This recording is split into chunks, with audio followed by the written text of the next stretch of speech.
ஆத்தாடி ஒன்னத்தானே உயிர் நாடி தேடுது. காவேரி எங்கே போகும் கடல் வந்து கூடுது.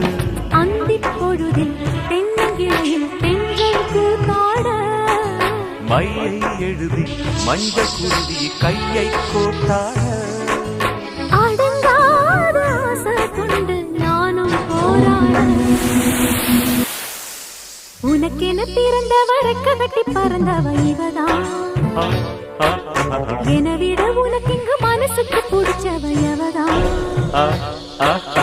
ஊரையெல்லாம் இவதான்